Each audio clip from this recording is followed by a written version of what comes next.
Okay, welcome back to the Lilgamin Saga. On to Wizardry 2 at the moment. And, yeah, it's a weird game, you know?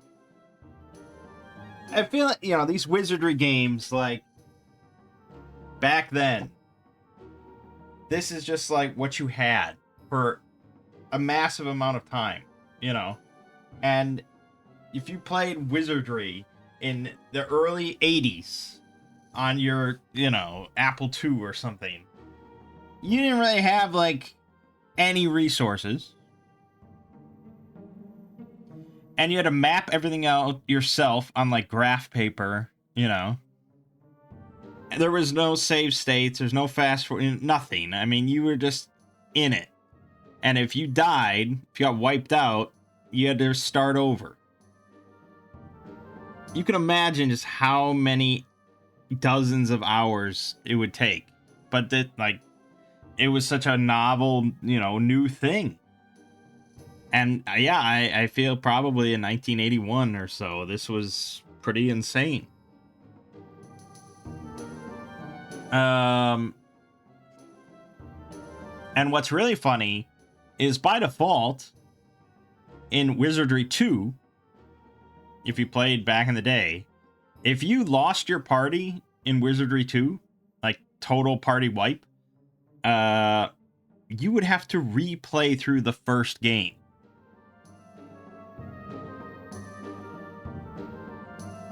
Well, really,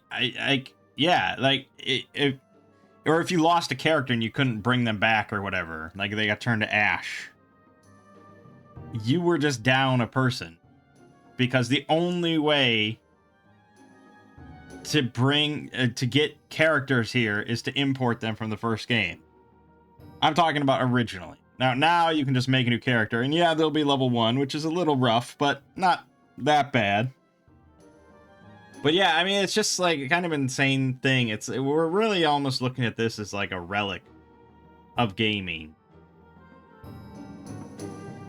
And I try to be pretty open-minded, but I just am not gripped by these early Wizardry games the same way that I was gripped by yeah, I didn't really get into Might and Magic until the third one, so that's kind of fair, I guess. But in Pool of Radiance for the Gold Box games, I mean, that kind of hooked me right away. The combat in there is, like, stellar, So, yeah, the Wizardry is just kind of interesting. It's interesting. So, my plan was that I was just going to do some grinding on, like, the first floor, and I wasn't going to go down to the second floor or anything. I was just going to grind on the first floor.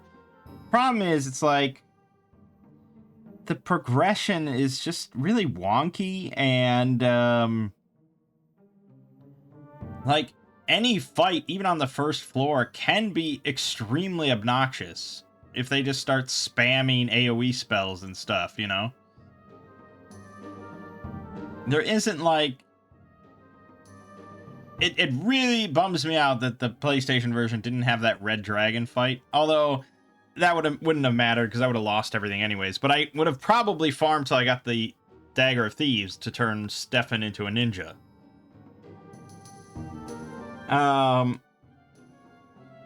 Yeah, so it's not really a fun process grinding these things, because it's not like the Murphy's Ghost thing where you can just mindlessly, like, watch a show and spam and kill, which is how I like to do my grinding. This is like, any fight can really be a fight for your life sort of thing. There isn't really an easy grind. Apparently, the NES version does have the Murphy's Ghost Infinite Encounter in Wizardry 2 as well. But that's because I think you have to start at level 1 on the NES version. So, I don't know. I think the NES version is quite a bit different. It adds, like, quest items and like the little quests you can do within the dungeon. I don't know. It seems kind of interesting, but most people don't really recommend the NES versions. So, So in the end, I went down to the second floor because I was like, well, maybe we can get some higher end fights. If I'm going to fight for my life no matter what, I'd like to try and get better loot out of it. And then, so I was roaming around the second floor, and I ended up at the boss fight for the second floor, which is against the magic shield. And I was like, all right, let me just fight it. It fucking destroyed me. Like, it was 10 times harder than the magic armor, which is weird to think about, but okay. It hits for like 60 some damage every turn, and spells just pretty much don't work on it for the most part, and it was kind of insane. I gave it a bunch of tries because I was like, what the hell? But no, it just shreds your team very quickly. Until I was looking around on the internet and looking at other people's videos and stuff, and I learned that those spells that buff your AC for the combat, those stack. Apparently, which is pretty wild. But also, the shield is vulnerable to Dilto, which raises its AC,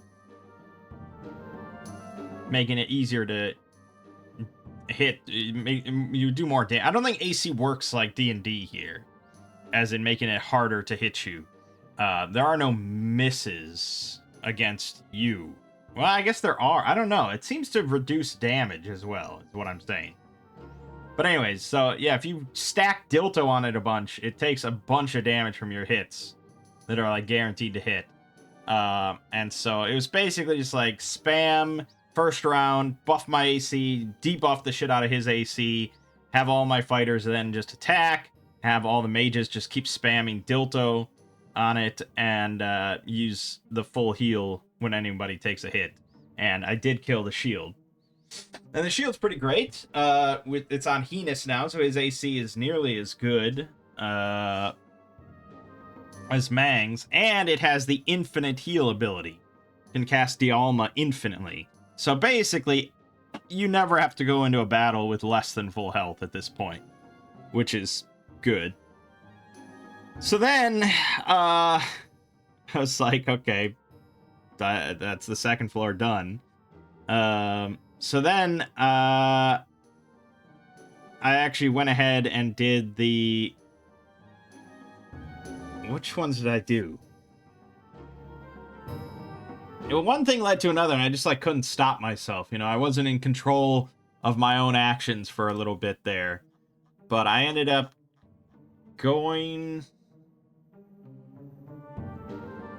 I did briefly visit the 5th floor on accident, actually. I was trying to warp down to the 4th floor, but I ended up going one further. And I thought you couldn't warp to a floor you hadn't been to, but no, that must not apply to this version. So I teleported to the 5th floor.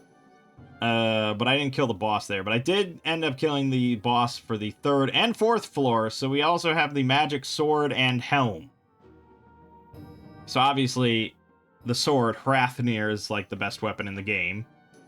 And then the helm is also on Heinous, so that's how his AC is that good. And he has like double regen. So yeah, Hrafnir does 2d10 plus 10 damage, and has plus 7 Thaco and plus 1 speed. And can spam Lorto every round if you want, which is 66 to a whole monster group. So it's a pretty damn good weapon. And yeah, the helm is minus 4 AC. Regen plus 1, resists cold, and can use Madalto. It can spam Madalto, which is the AoE frost spell, 8d8 damage. So,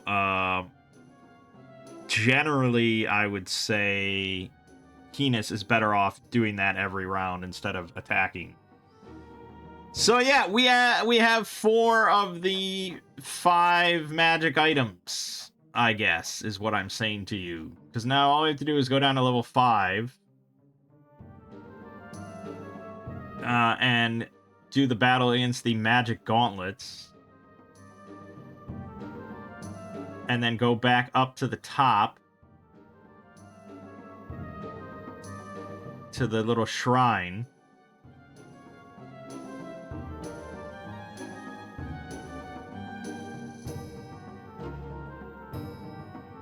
I'm not quite sure what the purpose of the 6th floor is.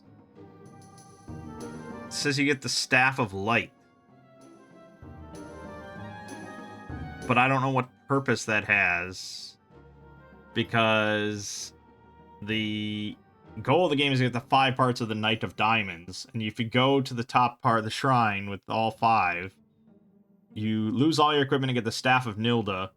Returning this to the surface gives 250,000 XP, and this is how you win the game. So I don't know why you ever need to go to the 6th floor. I don't think you do.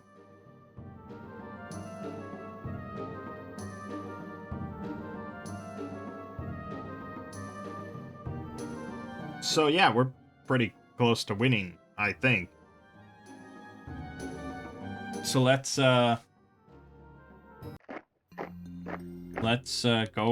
go into the maze.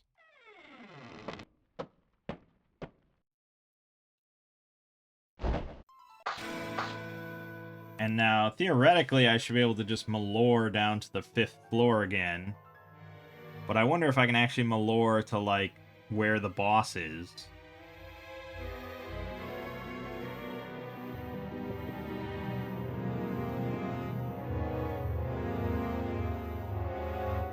Okay, so this would be... We will save here. So, malore, we're gonna go down 4, the 1st floor, so that's down to 5. Then we're gonna go east, 1, 2, 3, 4, 5, 6, 7, 8, 9. Let's go with 9. This would never happen normally. Like, you wouldn't have this information, obviously. And then north, 1, 2, 3, 4, 5, 6, 7. Let's try.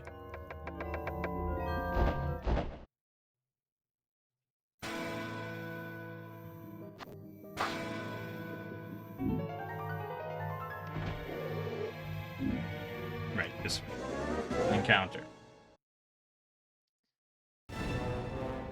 Okay, so we have to fight both of the gauntlets here. I don't know. I don't know how tough they're gonna be. I don't know what to really expect. We can spam our items. And we can put Bamatu on. Latu, Baratu, Niktu, Dilto. Resist. Probably a lot of resisting.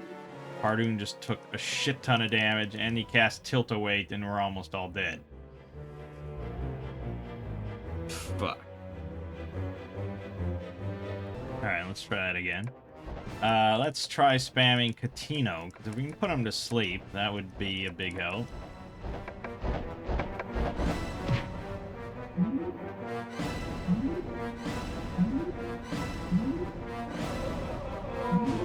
Yeah, this is what I was concerned about. Like, we just don't have that much health. And I've seen people play with, like, 300 health. And I don't know how you get that. I feel like this version is just different, or I got really, really fucked on, like, all my characters, which seems pretty unlikely. So, I don't know. I guess let's just try to blast him. I doubt I can hit him with any spell, because it doesn't really work like that. It's like the last boss, so I guess I could cast Muhammad and see what happens.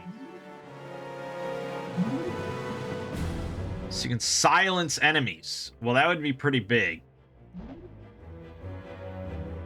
Teleport enemies.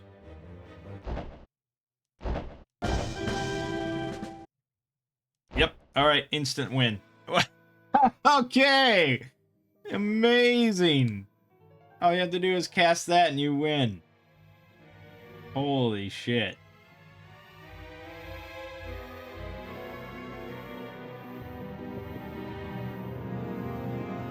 All right.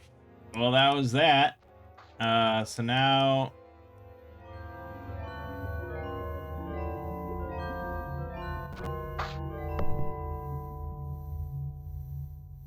Where am I going here? There we go. He teleports you straight back to town. Okay. So we gotta identify the gauntlets. Odds gauntlets. And then I think we have to put it on one person. One person's gotta have it all. For some reason. So, just unequip everything. Trade to Mangg. Pod's shield. Pod's helm. And Pod's gauntlets. Rathnir, shield, helm, gauntlets. That's all 5.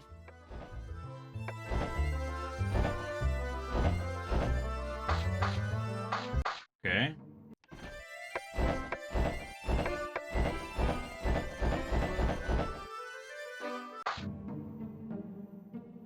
I mean, theoretically, this is what we have to do.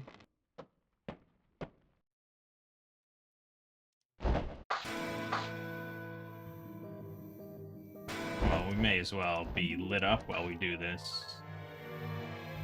Okay. Basically just doing speed runs.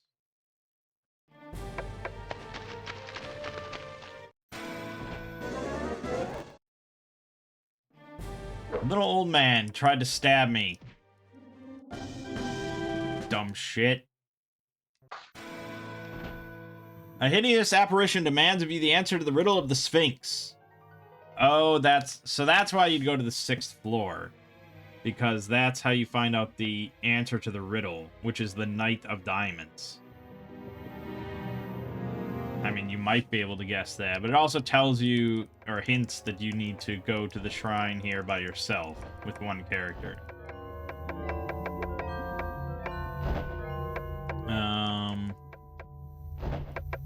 The Knight?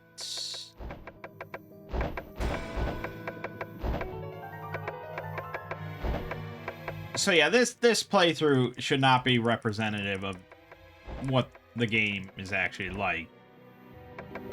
Or what it's like to just kind of play it normally. But I don't want to play it normally, so... Just fits. Correct.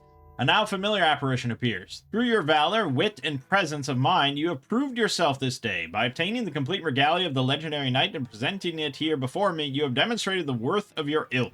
I shall reclaim those artifacts, but also will I present you with a gift. Behold the Staff of Nilda. Mangg got an item. Alright, and now we are very vulnerable, so, hopefully we can just run from every fight.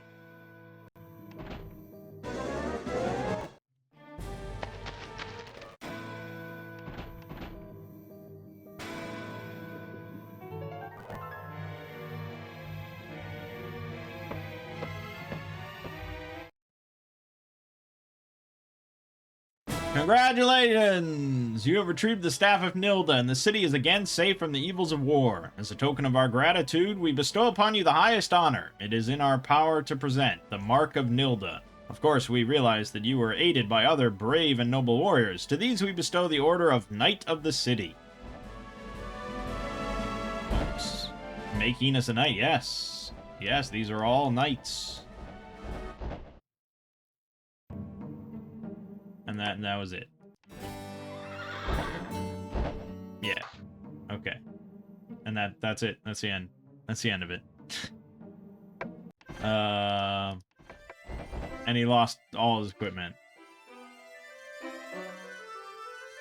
Okay. So that's that. Now we will save and quit.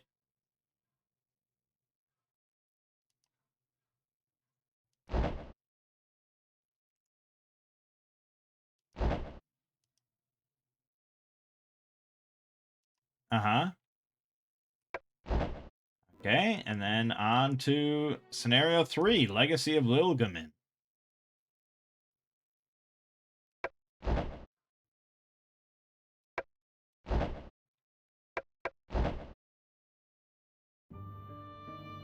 have it. At least you get different music. So from 2, Mangg, character, yes. Rite of passage ceremony now begins. The temple priests link up this ancestral spirit with its descendant.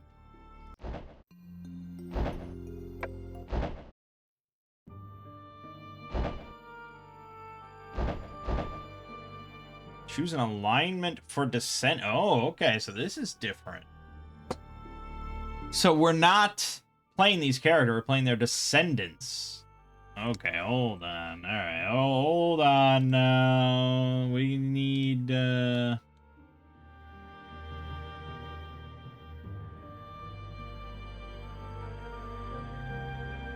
Let's see here. Unlike the previous 2 Wizardries, there are some significant puzzles in this one. However, the game is still primarily about mapping out each level, finding equipment, and gathering experience points. Experience seems much harder to get than in previous Wizardries.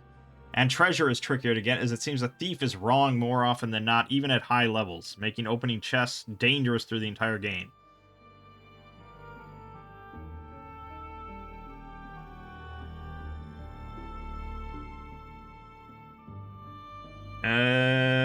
You cannot create new characters in Wizardry 3. You must transfer them in from Wizardry 1 or 2. Also, you do not get to keep your equipment, gold, levels, XP, or spells. Your ninja that had formerly been both a priest and mage and hence knew all the spells would come over. It's just a plain ninja. Oh, God. Your party makeup at the end of Wizardry 3 may not be suitable at first level without any of their previous classes' spells. Fuck.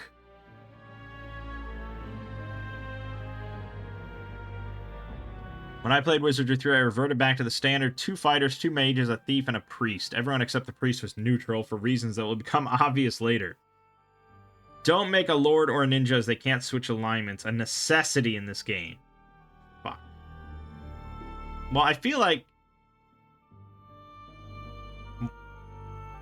What is the point of transferring? I mean, obviously, in the original version, you had to, apparently, but... In our case, what is the point?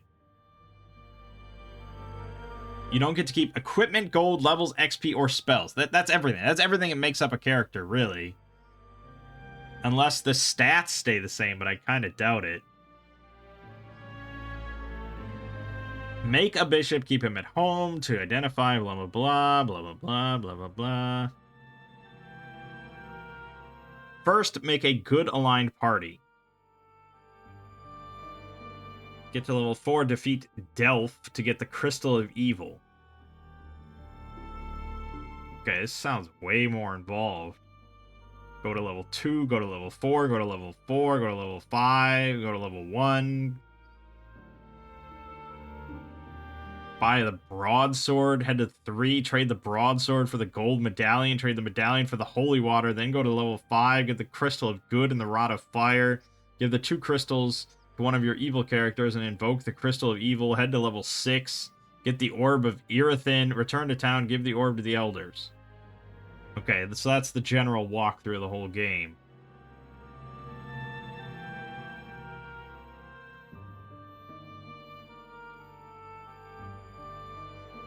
Okay, so... Okay, levels go up in Wizardry, not down. If your party is good, the stairs to level 2 will work. If your party is evil, then the stairs to level 3 will work. If you have the same number of good and evil party members, including an entirely neutral party, both stairways will work. Eventually, you'll need to visit both levels. Fucking hell, man. This game seems wild.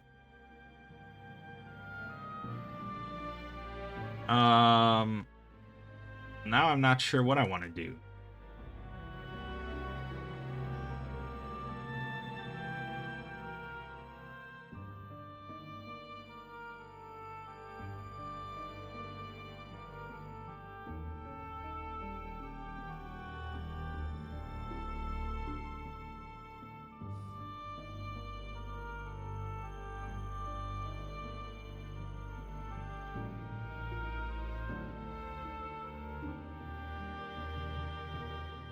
Two and 3 are considered the low points for Wizardry, this person says.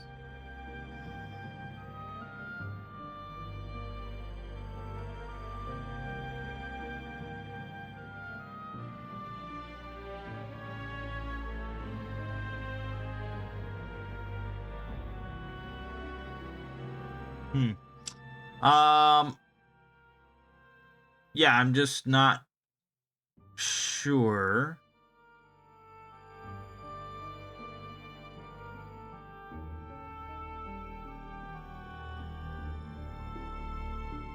This alignment nonsense is kind of weird.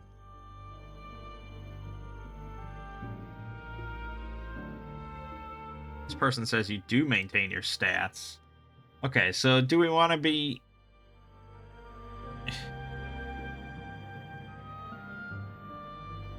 Well, we already have a lord who's good, so I guess we're going good.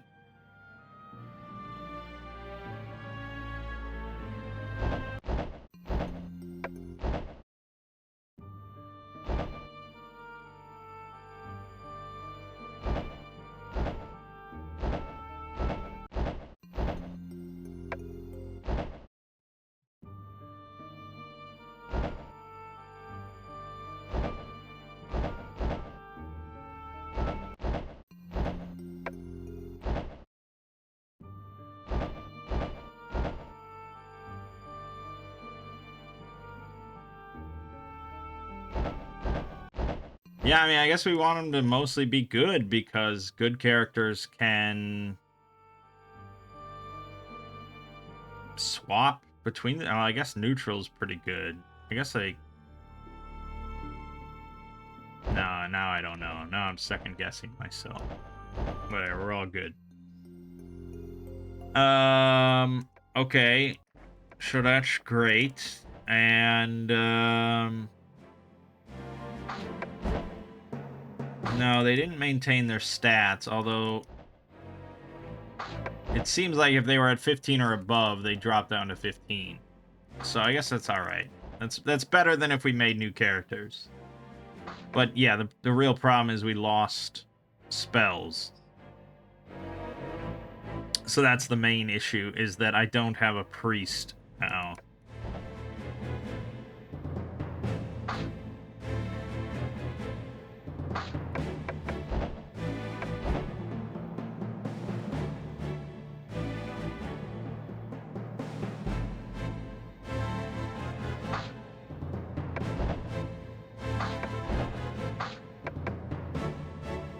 Could I change Pardoon to a priest instead?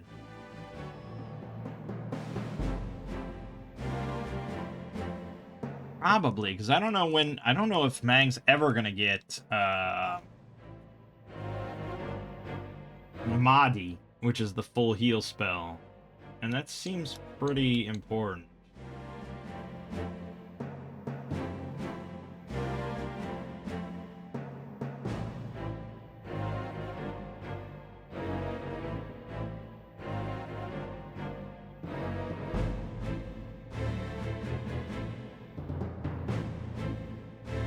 And I guess the Lord does eventually get... So he gets his first spells at 4, and then he gets the next level every 3 levels. So level 7 he gets level 2 stuff. At level 10 he gets level 3 stuff. 13 he gets level 4 stuff. So theoretically, eventually he would get Mahdi. But compare that to Priest, who gets spells at level 1 and then every 2 levels. So, you know, it doesn't take too long to get to Mahdi. So, yeah, I don't know. I feel like, because we don't have the infinite heals from the shield anymore, so it's probably worth swapping. Now his stats probably got butchered. Yep. And all that we really care about is piety. I suppose vitality, but there you go. Alright, it's done.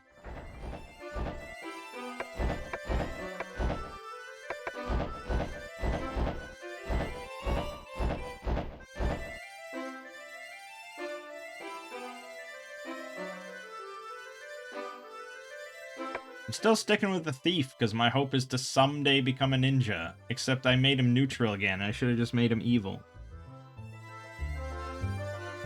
Fuck. But, yeah, it's... Whatever. Whatever! We're cheesing these games pretty hard anyways. Alright, so, we have... Okay, some of us have some money. A few of us have no monies. I don't know what... I don't know.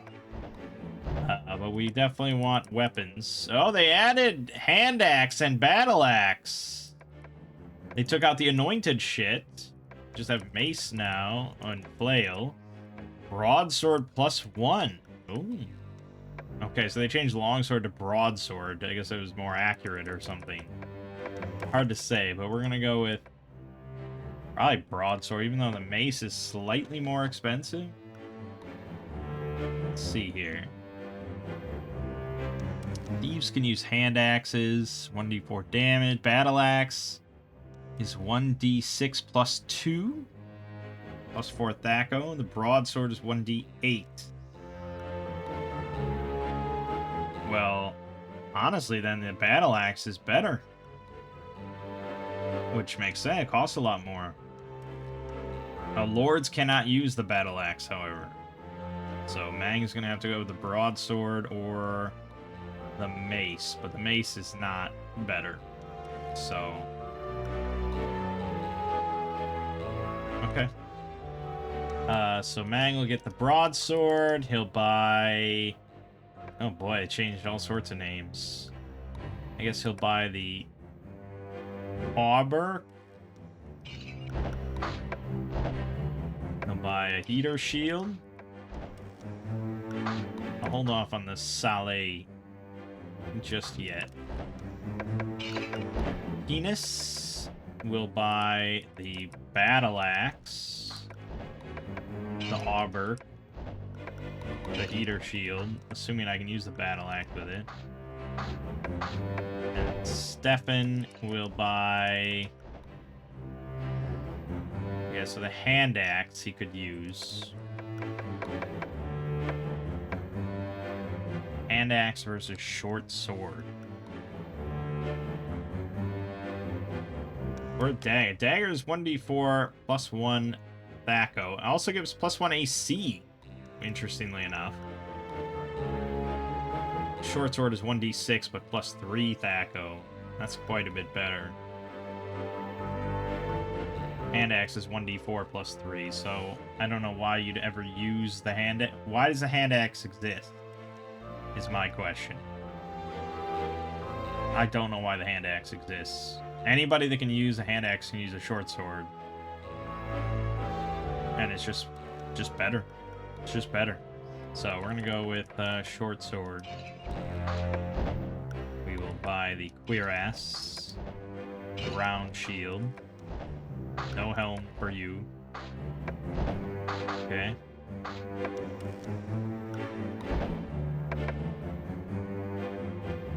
Yeah, then we can both buy a helm.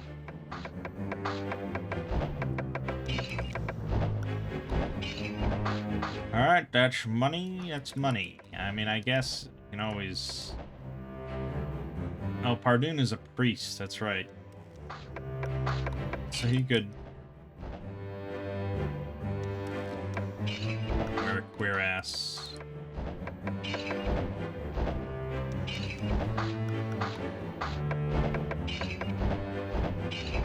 That'll do it.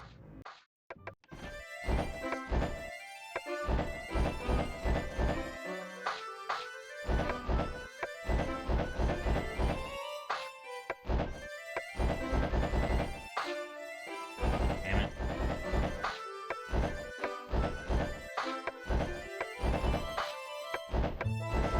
Alright. Not stellar, that's for sure. But let's see how it goes. Back down into the...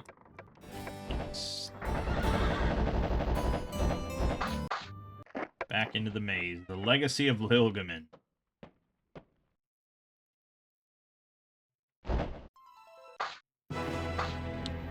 Oh, and we're on the staircase going down, and this looks pretty awful. Textures.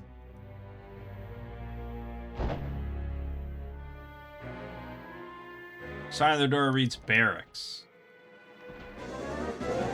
Here we go. 10 Corsairs that surprise us. This is a TPK.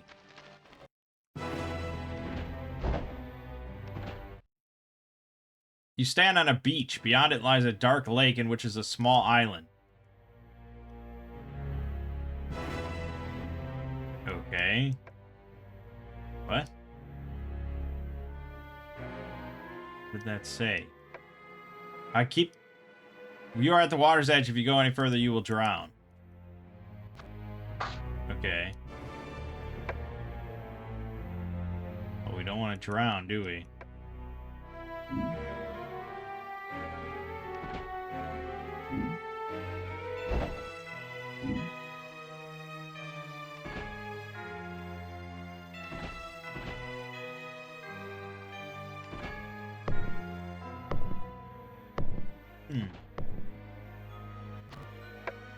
Yep.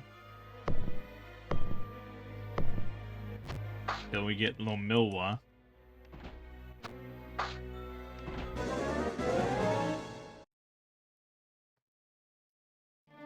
Four shadowy figures and 5 dusters. What the fuck? Why are they throwing these insane fights?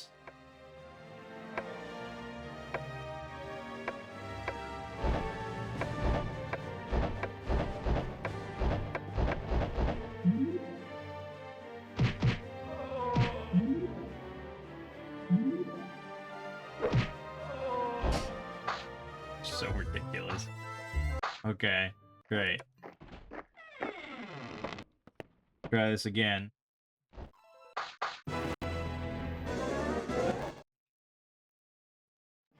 Three unseen entities. We surprise them. Here we go. Boom. Kill. Poltergeist.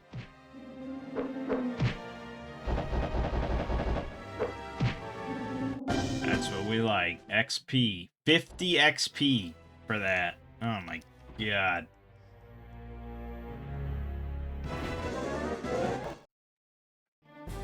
Slimy thing and a giant slug.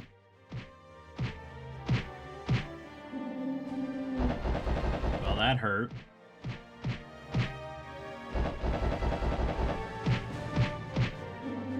Got him. 116 XP. But now we're almost dead. No one can cast a spell. Right. So I guess we're going back up. Wait a minute. Where's the staircase going up?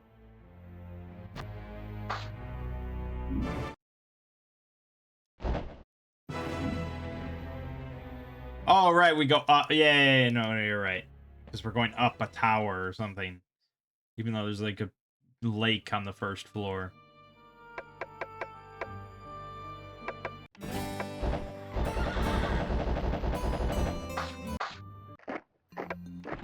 Alright, so we have to go back down now so we can cast Dios to save on money.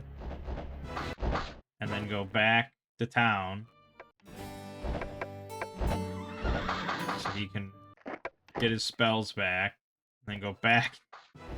This is what you do, baby. This is what you do. Okay, and then go back in to the inn. There you go. Then back to the maze, and we can do another fight or two. This is how it goes.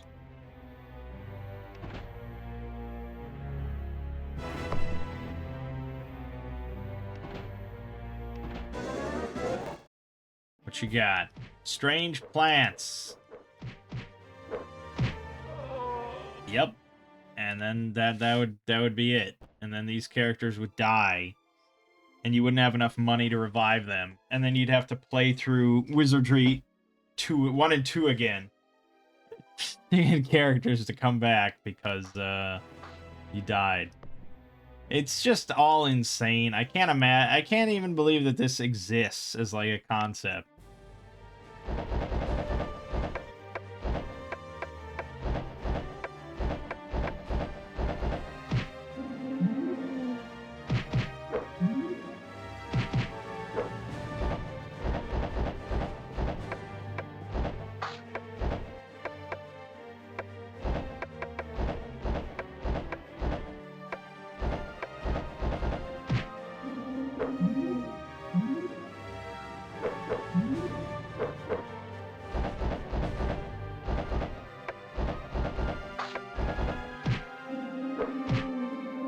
hitting hard. That's good. Alright, there we go. 100 XP for that. Oh, and a chest. It's saying stunner. I don't believe that for a second, but we'll just save state cheese. Okay, alarm. And we get a staff. Awesome. And now we head back home. Because, it's a little too spicy.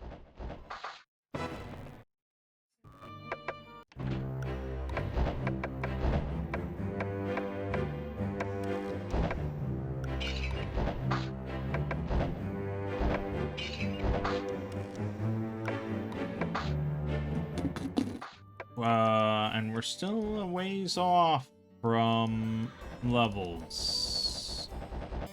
This is not giving much XP at all, man.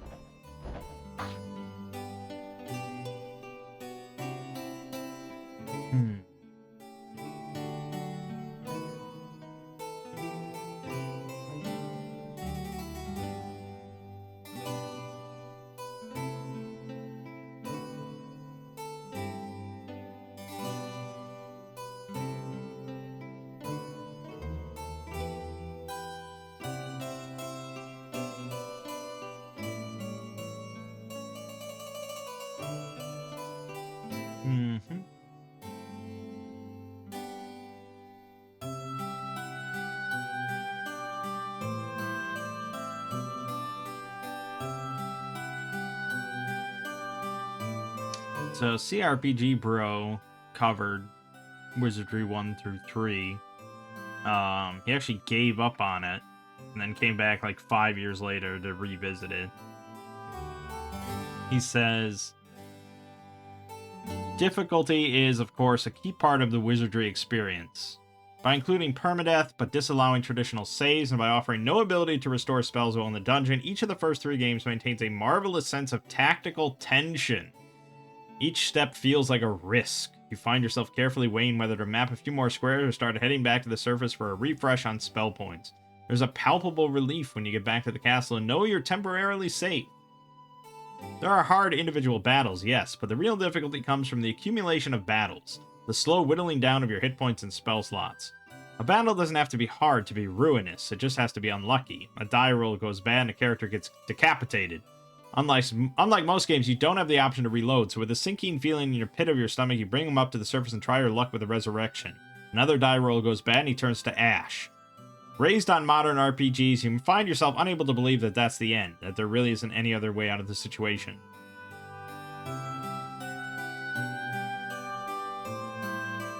To achieve the same tension in modern games, you have to purposefully delay saving.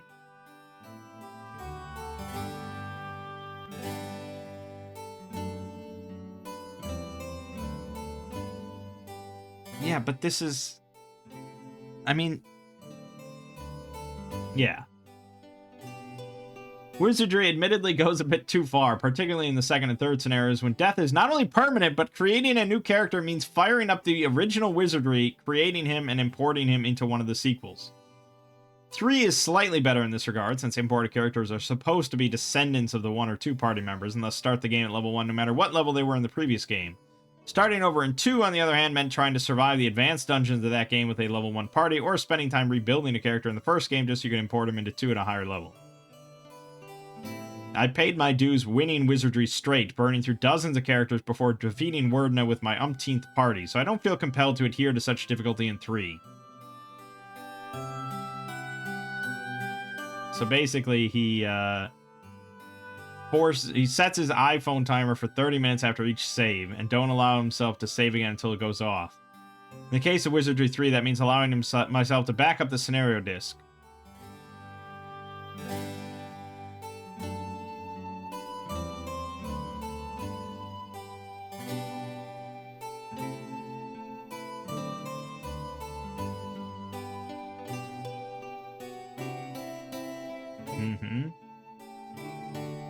The hardest part about this game is surviving level 1. Each character's 8 hit points are easily obliterated by a single attack from some of the level's foes, and 2 level 1 spell slots allotted to the mage and priest barely help. I spent most of the first few hours reloading from my save disks when my characters died, easier than creating new ones, and saving at every successful combat after the iPhone marked the 30-minute point. Eventually, I was able to stabilize the party at level 4.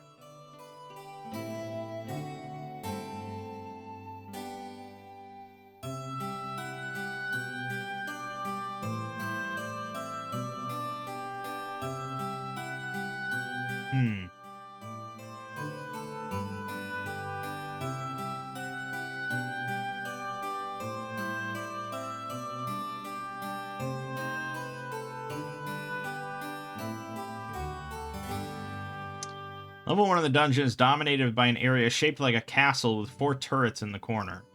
The castle is surrounded by moat monsters who provide a reliable 50 XP points each and were responsible for a lot of my grinding, particularly since they're susceptible to the Catino sleep spell.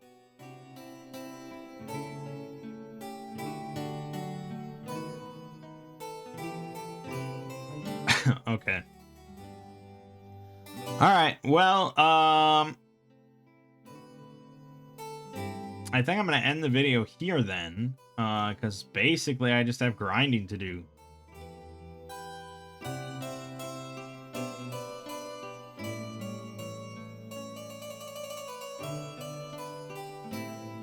Yeah, I mean, I have absolutely zero interest in playing in any way, shape, or form close to how people played this game back in 1983 or whatever.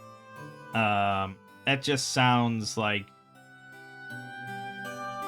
It sounds like what people had to do because there weren't other options. You know, it's like, okay, I mean, I guess I could go outside and play with a stick and a hoop, you know, and you know, or something like that.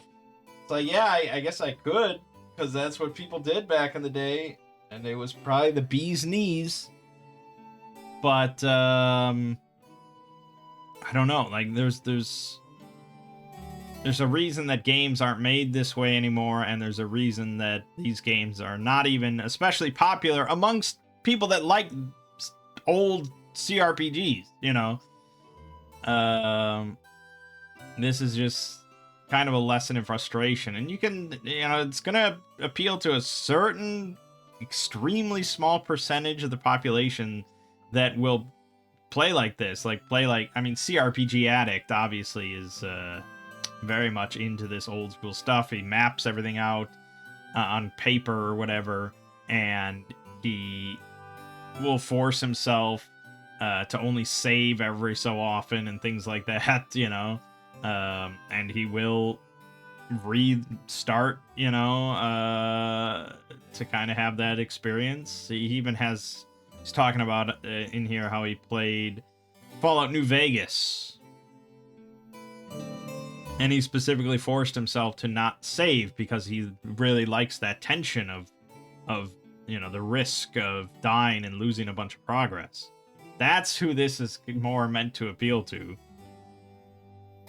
And even he is not playing it the way that it was played originally, because fuck all that. So yeah, I'm pretty far from that. Life's too short for all that kind of stuff, and I don't want to map anything out on graph paper, and I don't get any real thrill out of losing progress constantly. You can miss me with that. A game should just be fun because it's fun to play, and that's the end of it. A game shouldn't be fun because I risk losing all my progress. I don't know, that's just me. You know, he compares it sort of to Dark Souls, but it's like, no, it's nothing like Dark Souls. Dark Souls is like lose 5 minutes, but even that's not really a loss unless you die a second time and then you lose souls. And even in that case, it's like generally still not that big of a loss. And it's like difficulty, sure, but it's skill based. And even then, like, you can just level up, you can power up your character enough that it's pretty fucking easy. I mean, pretty much anyone can beat Dark Souls. It might take some time, more so for others than others, but anybody can slap on Havel's armor set and kill Gwyn, you know? Like, it's not really that tough. Anyways, so I don't know if Wizardry 4 or 5 is going to get better from here. Apparently 4 is like especially brutal, so that's going to be exciting. But with emulation, save states, and all that, I have no doubt that I can get through all these games. But yeah, I'm mostly interested to get into the later Wizardry games, and we're just kind of experiencing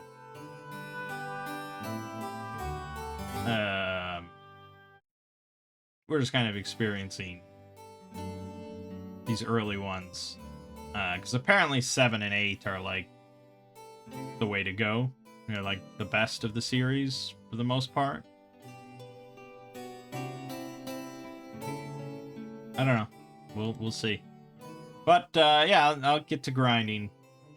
For now, my name is Mangg. This has been the Lilgamin Saga. And I'll see you fine folks in the next part.